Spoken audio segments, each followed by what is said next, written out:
Supreme কোর্টের রায়ে ক্ষুব্ধ ট্রাম্প বিশ্বের সব দেশের ওপর আরও 10% শুল্ক আরোপের ঘোষণা দিয়েছেন। এর আগে শুক্রবার ট্রাম্পের শুল্ক আরোপকে অবৈধ বলে জানায় আদালত। নিজের এখতিয়ারের বাইরে গিয়ে তিনি শুল্ক আরোপের ক্ষমতা ব্যবহার করেছেন বলে জানান বিচারকরা।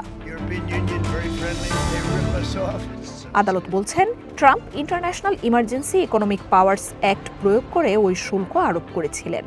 কংগ্রেসের অনুমতি ছাড়া একক সিদ্ধান্তে আমদানিকৃত পণ্যের ওপর এই বিশাল শুল্ক আরোপ করে প্রেসিডেন্ট তার ক্ষমতার অপব্যবহার করেছেন বলে জানায় আদালত। লাইফে কোনো কিছুর গ্যারান্টি নাই, তাই ইন্স্যুরেন্স করুন সিটি ব্যাংকে, কারণ ইন্স্যুরেন্স করলে সিটিতে সুরক্ষা পাবেন নিশ্চিন্তে। সুপ্রিম কোর্টের এই রায়ে ব্যাপক অসন্তোষ প্রকাশ করেন প্রেসিডেন্ট ট্রাম্প। বিচারকদের জন্য লজ্জিত হওয়া উচিত বলেও মন্তব্য করেন তিনি। এরপরই ট্রাম্প জানান, সমন্বয় প্রক্রিয়া শুরু হয়েছে। আগের চেয়েও আরও বেশি অর্থ দেশগুলোর কাছ থেকে আদায় করার হুঁশিয়ারি দেন তিনি। কয়েক ঘন্টা পরই অন্য আইন প্রয়োগের মাধ্যমে সব দেশের পণ্যের ওপর নতুন করে 10% শুল্ক আরোপের ঘোষণা দেন ট্রাম্প। মঙ্গলবার থেকে নতুন এই শুল্ক কার্যকর হবে। এর বাইরেও আরও অনেক বিকল্প প্রস্তুত রয়েছে বলেও হুঁশিয়ারি দেন তিনি। এদিকে নতুন ঘোষিত 10% শুল্ক কার্যকরে দেশটির 1974 সালের বাণিজ্য নীতির 122 ধারার সাহায্য নিয়েছেন ট্রাম্প। কংগ্রেস আওতা না বাড়ালে আগামী 150 দিন কার্যকর থাকবে ওই শুল্ক। এর মাধ্যমে অনিশ্চয়তা ও অস্থিরতা আরও বাড়বে বলে শঙ্কা বিশ্লেষকদের। শুল্কের মাধ্যমে গত জানুয়ারি থেকে ডিসেম্বর পর্যন্ত সময়ে $133 বিলিয়ন আয় করেছে ট্রাম্প প্রশাসন।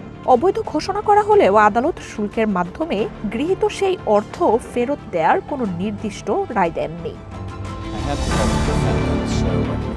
তবে বিশ্লেষকরা বলছেন, নিম্ন আদালতে আগামী কয়েক মাসের মধ্যেই এই নিয়ে সিদ্ধান্ত আসতে পারে। এর মাধ্যমে ট্রাম্প সরকারকে ক্ষতিগ্রস্ত ব্যবসায়ী ও আমদানিকারকদের বিপুল পরিমাণ অর্থ ফেরত দিতে হতে পারে। তবে তা স্বয়ংক্রিয়ভাবে কার্যকর হবে না, বরং আমদানিকারকরা অর্থ ফেরত পেতে চাইলে আলাদা আলাদাভাবে অভিযোগ করতে হবে।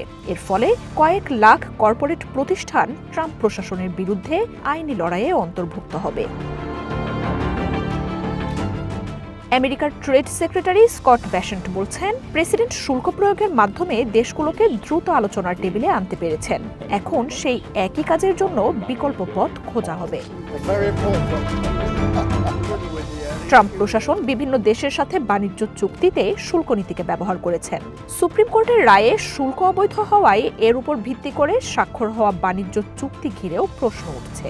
এরই মধ্যে দেশগুলো আদালতের রায় খতিয়ে দেখার কথা জানিয়েছে। আমেরিকার চুক্তিতে দেওয়া নানা প্রতিশ্রুতি নিয়ে পর্যালোচনায় নামছে বাকি বাণিজ্য অংশীদার দেশগুলো। এখনো চুক্তি না করে বাণিজ্য আলোচনা চালিয়ে যাওয়া দেশগুলো এক্ষেত্রে বেশি সুবিধা পাবে বলে মনে করছেন বিশ্লেষকরা।